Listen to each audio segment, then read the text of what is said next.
Hi, welcome to 2024. We're so excited to share the new year with you. Today we are making our family's traditional food for New Year's Day, which is black-eyed peas and cabbage. And Walton, do you want to talk a little bit about the family tradition? This is a tradition for almost every family that grew up in the South. Black-eyed peas, ham, and cabbage are just as much of a part of New Year's Day brunch as is a Bloody Mary bar and a champagne bar. These are things you have so you have good luck for the next year. I've grown up with it every year. We've left the country and taken small little Ziploc bags of ham and cabbage and black-eyed peas just to make sure we did everything right. My mom makes this every year. We enjoy this and I think you will too. It's easy to make. We're making it today, a day before, because that way all the flavors meld, and on New Year's Day when we have our brunch and everyone comes over, it'll be perfect.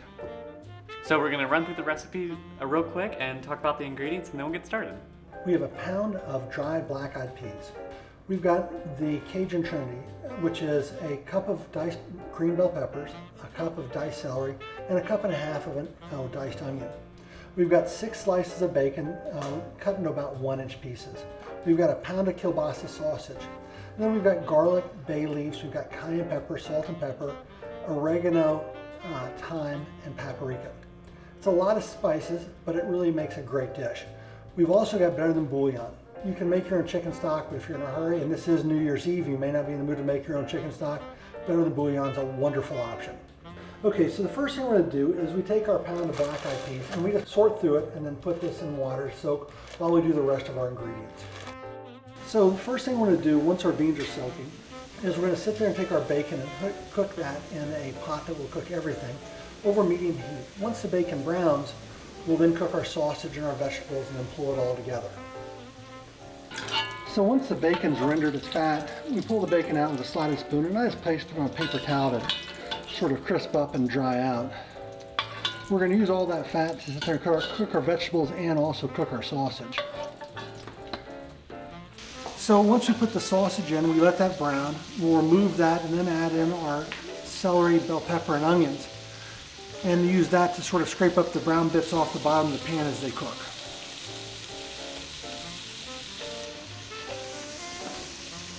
We're going to cook this until the onions become translucent. Give it about 10 minutes of just slowly cooking. And while we do it, we try to break up any of the stuff we can from the bottom of the pan. We're going to add garlic to this. We don't want to overcook the garlic, we just want to cook it till it's fragrant. And that's a minute or two.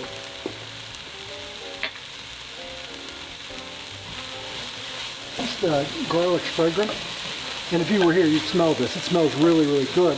We're going to add in our chicken stock, plus the soaking liquid from the beans, and then deglaze the pan, add our beans in, add our spices in, and let them cook down. So we're going to add in our salt, we'll add in our cayenne pepper, we'll add in our thyme,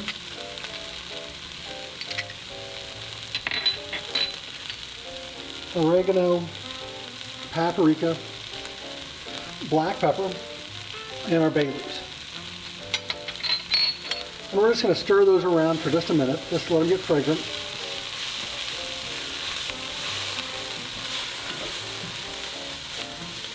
We'll add our black-eyed peas with our soaking liquid and our chicken stock.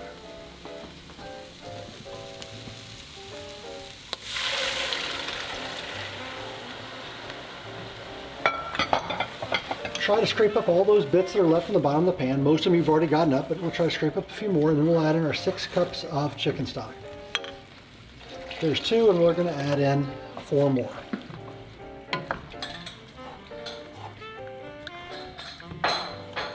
Add back in our bacon and our sausage. And we're going to let this cook uncovered for about 30 minutes to an hour. We're going to braise it to a boil and then turn it down to a simmer. While our black-eyed peas are simmering, we're going to make our cabbage. This is something that can be done pretty quick, and it's a really great, flavorful recipe. We use 1 head of cabbage that's just chopped into bite-sized pieces. We use 2 cups of chicken broth. Again, better than bouillon, is a perfect substitute if you don't have time. We use 6 pieces of bacon cut into 1-inch slices. Just a tip, I've put the bacon in the freezer for about 30 minutes before I cut it up. It makes it way easier to slice. We use 1.5 cups of minced onion, or diced onion I should say. We use a cup of green, cup of red, and a cup of yellow bell peppers. Then we use salt, pepper, red pepper flakes, and garlic. It's that easy. So just like the last time, we're going to take our bacon and cook this over medium heat in a Dutch oven so we can sit there and get that fat rendered to help cook our other vegetables. So let's get that started.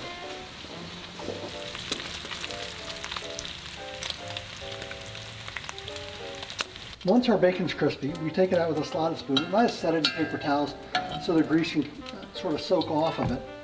Then I'm going to pour off part of this grease, and then we're going to sit there and saute our onions and bell peppers like we did last time.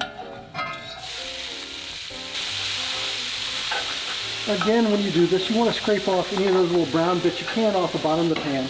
That's a lot of flavor there and you don't want to waste it.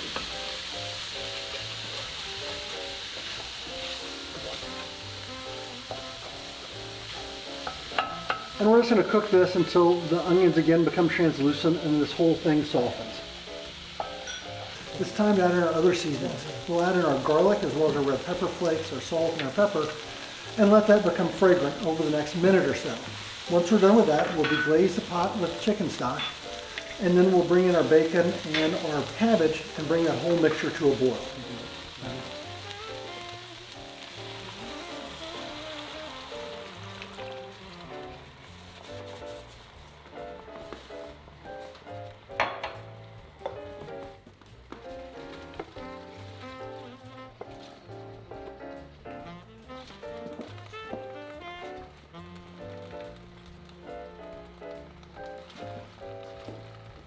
Should I stir it? Give it a good stir. Move it all around. Okay, so once we've added our bacon back to the pot along with our cabbage and our cooking liquids at a boil, we're going to reduce the heat to a simmer and cover the pot. So we've covered the cabbage and we're going to cook it at that simmer for about 20 minutes. And a lot of the moisture of that cabbage is going to come out and it's going to soften up. We're going to take the top off and then let it cook for another 15 minutes uncovered just to let that cooking liquid fully reduce down. We'll taste it at that point and then add salt and pepper as needed. Right now we still have our black-eyed peas cooking and they should be done about the exact same time the cabbage is, and then we can try everything and see how it is. You can see the color of the cooking liquid has changed and it's starting to thicken up. These are just about done. I just tasted one and they're just about ready. We did have to add a little bit of water during the cooking process just to keep it from getting too dried out. So our black-eyed peas have cooked down. The peas are soft, the liquid's thickened up, it's ready to serve. We just need to take out the bay leaves and it's good to go. Our cabbage has been going covered for 20 minutes. We're going to take off the cover and give that a stir, and they should be ready in another 10 minutes. As you can see, the liquid's cooking down, the cabbage is reduced in volume and really softened. Give this a stir, we're going to turn it down and let that liquid just cook off a little more and it'll be ready to serve. We're going to go ahead and serve this with the black-eyed peas and some ham. Have a great New Year. The black-eyed peas and cabbage are delicious. We've been tasting it through the process, and I hope you enjoy it just as much as we did.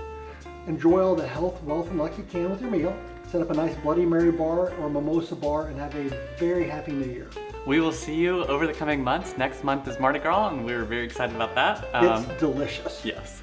So have a wonderful, happy New Year. Happy New Year.